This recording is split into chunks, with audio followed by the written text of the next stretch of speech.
प्यारे बच्चों, आज हम लोग जो है एक नए अध्याय का शुरुआत कर रहे हैं जिसका नाम ऊपर लिखा गया है। आप लोग जो है देख रहे हैं, गतिमान आवेश तथा चुंबकीय क्षेत्र। सबसे पहले हम जानेंगे चुंबकीय क्षेत्र है क्या, तो आप डिफाइन कर सकते हैं उससे। किसी चुंबक के चारों ओर का वह क्षेत्र जिसमें किसी चुंबकीय सुई को रखने पर वह एक बल आघूर्ण का क्या करती है, अनुभव करती है, जिसके कारण वह चुंबकीय सुई एक निश्चित दिशा में क्या होती है, घूमती है। करके आप लिख सकते हैं क्या कहलाएगा वो चुंबकीय क्षेत्र। फिर लिखा है, जब देखिए अगर आप गतिमान आवेश। तो प्यारे बच्चों, आर्मस्ट्रांग एक वैज्ञानिक थे जिसका नाम क्या था,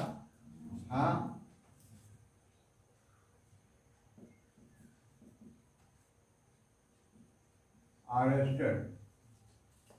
तो आर्मस्ट्रांग नामक वैज्ञानिक ने जो है ये बताया कि अगर किसी धारावाही चालकतार में विद्युत धारा प्रवाहित करते हैं तो उसके चारों ओर क्या होता है, एक चुंबकीय क्षेत्र जो है जनरेट होता है। ठीक है, क्या होता है, अगर किसी धारावाही चालकतार में विद्युत धारा प्रवाहित करते हैं तो उसके चारों ओर जो है एक चुंबकीय क्षेत्र जनरेट होता है। तो जब इन्होंने बता दिया तो समस्या भी आ गई कि कोई धारावाही चालकतार है तो उसकी चारों ओर चुंबकीय क्षेत्र है, किन स्थानों पर या भिन्न भिन्न स्थानों पर चुंबकीय क्षेत्र का मान क्या होगा, लोगों को उसको ज्ञान करने की जिज्ञासा उत्पन्न।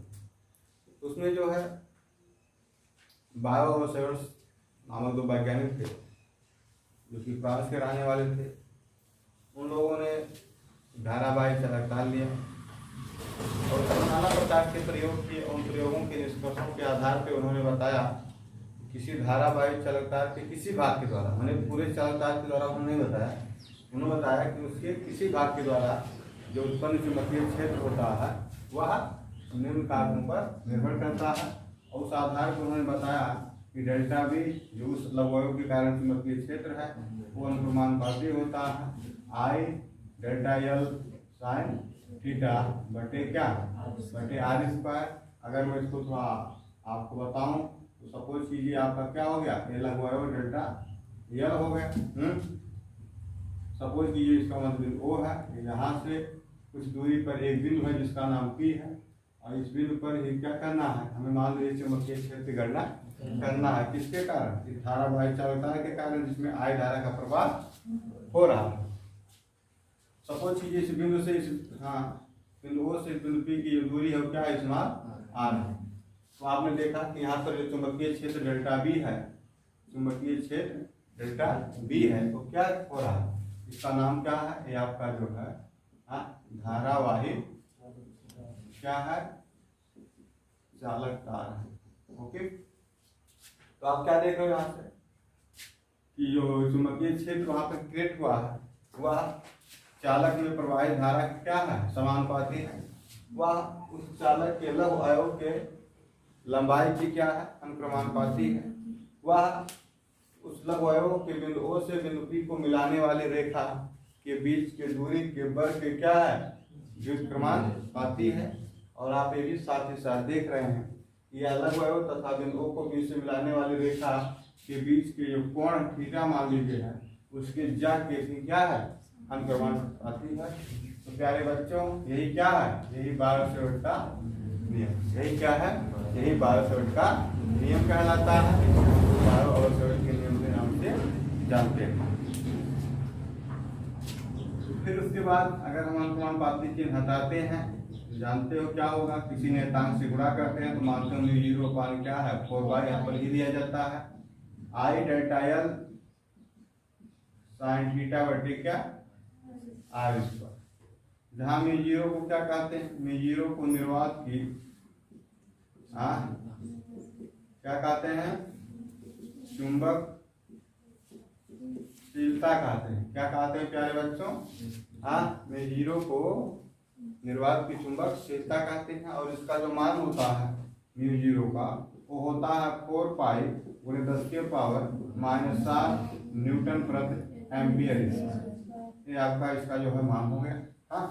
और इसमें जीरो का जो बीमीय सूत्र आएगा वो क्या होता है? किसी बच्चे को याद है? एम एल टी पर -2 और ए पर -2, सही है। अच्छा, ये आपका क्या हो गया?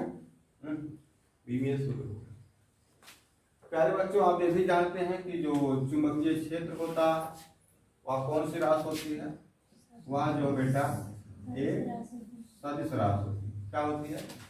तो थोड़ा हेल्प इन्होंने किया, किसी धारावाही चालकता के कारण उत्पन्न चुंबकीय क्षेत्र हुआ, किन स्थान पे कितना है, तो पूरे भाग के कारण तो नहीं, लेकिन उन्होंने उसके लघु अवयव के कारण जो है बताया। लेकिन अब हमारे अंदर ये जिज्ञासा उत्पन्न होनी चाहिए, अगर हम भौतिक विज्ञान के जो स्टूडेंट हैं, कि अगर वहाँ पे चुंबकीय क्षेत्र है और चुंबकीय क्षेत्र सदिश राशि है चूंकि, तो क्या होना चाहिए वहाँ पर? उसकी दिशा क्या होना चाहिए? ठीक है बच्चा। तो इसके दिशा को ज्ञात करने के लिए 2 नियम मिला। कितने नियम मिले? यानी कि किसी धारावाही चालक तार के कारण उत्पन्न चुंबकीय क्षेत्र, या एक लाइन में कहिए कि चुंबकीय क्षेत्र की दिशा को ज्ञात करने के लिए 2 नियम जो है हम लोगों को प्राप्त हुए, मालूम है। एक क्या है? एक है आपका मैक्सवेल के दक्षिणावर्ती पेंच का नियम। क्या है बेटा?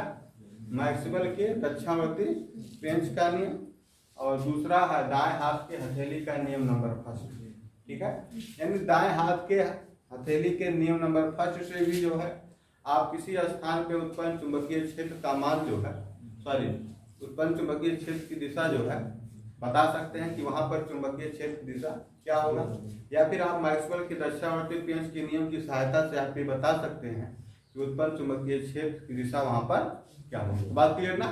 यानी किसी स्थान पे उत्पन्न चुंबकीय क्षेत्र की दिशा को ज्ञात करने के लिए किन नियमों का प्रयोग किया जाता है? मैक्सवेल के दक्षिणावर्ती पेंच का नियम और दाएं हाथ के हथेली के नियम नंबर 1 से। बात क्लियर? अगर आपसे पूछा जाए कि दाएं हाथ के हथेली के नियम नंबर 1 से क्या ज्ञात किया जा सकता है, तो आप कह सकते हैं किसी स्थान पर उत्पन्न चुंबकीय क्षेत्र के मान को ज्ञात किया जाए। अगर आपसे पूछा जाए कि फ्लेमिंग के बाएं हाथ अगर आपसे पूछा जाए कि मैक्सवेल के दक्षिणावर्ती पेंच का नियम क्या है, या इसके द्वारा किसका निर्धारण किया जाता है, तो आप बता सकते हैं कि इसके द्वारा जो है किसी स्थान पर उत्पन्न चुंबकीय क्षेत्र दिशा का निर्धारण किया जाता है। ये दोनों पॉइंट क्लियर हो गए। चलिए अब हम लोग नियम जानते हैं कि नियम आखिर में है क्या। तो मैक्सवेल ने दक्षिणावर्ती पेंच का जो नियम दिया उसको आप लोग सुनिए। मैक्सवेल ने बताया कि यदि हम पेंच कसते समय क्या करते थे बच्चों? यदि हम पेंच कसते समय पेंचकस को किस हाथ में पकड़ते हो? अगर आपको पेंच कसना हाथ से बाएं हाथ में पकड़ते हो क्या? दाएं हाथ में। तो आप क्या कहेंगे? यदि हम पेंच कसते समय पेंचकस को कहाँ दाएं हाथ में पकड़ के कैसे घुमाते हो? ऐसे घुमाते क्या? ऐसे से ना? बात क्लियर? यदि हम पेंच कसते समय पेंचकस को दाएं हाथ में पकड़कर इस प्रकार घुमाएं, इस प्रकार घुमाएं कि पेंच का नोक, जो पेंच का नोक अब आगे बढ़ेगा कि नहीं बढ़ेगा? इधर जाएगा। तो पेंच का नोक किधर बढ़ रहा हो? धारा की दिशा में आगे बढ़ रहा हो। मतलब जो धारा है इस दिशा से इस दिशा में प्रवाहित हो रहा है, इधर से इधर प्रवाहित हो रहा है। बात क्लियर ना?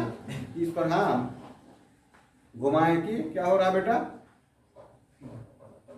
धारा की दिशा में नोक है पेंच का, वो आगे बढ़ रहा हो।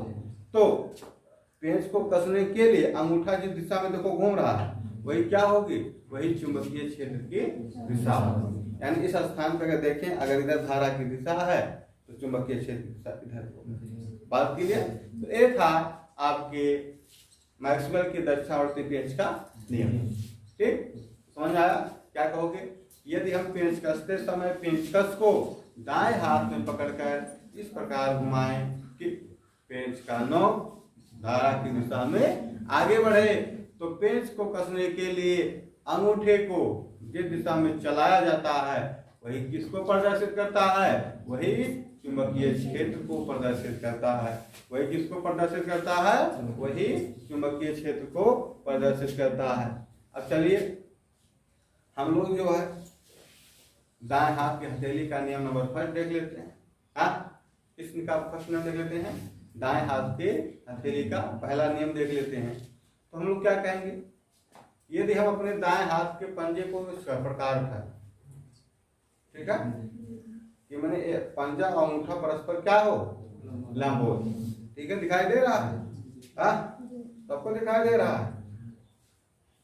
यदि हम अपने दाएं हाथ के पंजे को इस प्रकार फैलाएं कि पंजा और अंगूठा परस्पर क्या बेटा लंबोत हो, तथा अंगूठा जो है चालक में प्रवाही, मान सपोज कि ये चालक है, ये क्या है, ये चालक है, और ऐसे मैं रख देता हूँ, और सपोज कीजिए ये, हाँ ये चालक है, और धारा मान लीजिए कि जो है पश्चिम से पूर्व दिशा में प्रवाहित हो रहा है।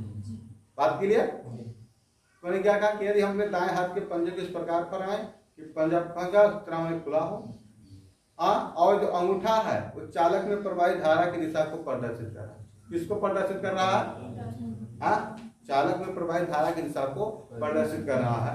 और सपोज कीजिए कि ये फैली हुई उंगलियां उस बिंदु को प्रदर्शित कर रही हैं, माने ये वो बिंदु है जहां पर हमें इस धारावाही चालक तार के कारण चुंबकीय क्षेत्र क्या करना है, पता करना है। बात क्लियर हुआ ना? इतना बात क्लियर हुआ?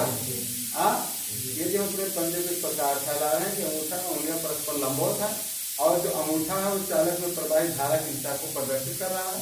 हाँ, और क्या, जो फैली हुई उंगलियां हो उस बिंदु P की ओर प्रदर्शित कर रही हो, उस बिंदु P को व्यक्त कर रही हो जहां पर हमें क्या करना है, जहां पर हमें इस धारावाही चालक तार के कारण चुंबकीय क्षेत्र की गणना, चुंबकीय क्षेत्र की दिशा की गणना करनी है। तो क्लियर हो गया?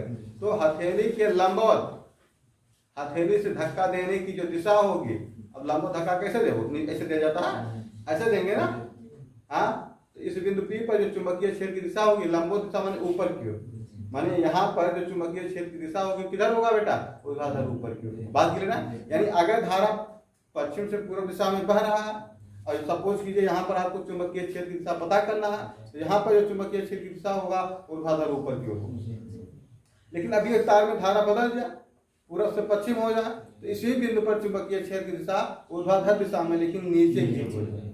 तो आपको अगर दिशा ज्ञात करना है तो उससे स्पष्ट इससे हो जाता है, सबसे आसान है। हाँ, कि आप अपने पंजे को हम फैलाइए और सेट करना है। जैसे सपोज कीजिए कि धारा मान लीजिए उत्तर से दक्षिण दिशा में प्रवाहित हो रहा है, और आपको सपोज कीजिए इधर आपको चुंबकीय क्षेत्र पता करना, तो खट से कर लो।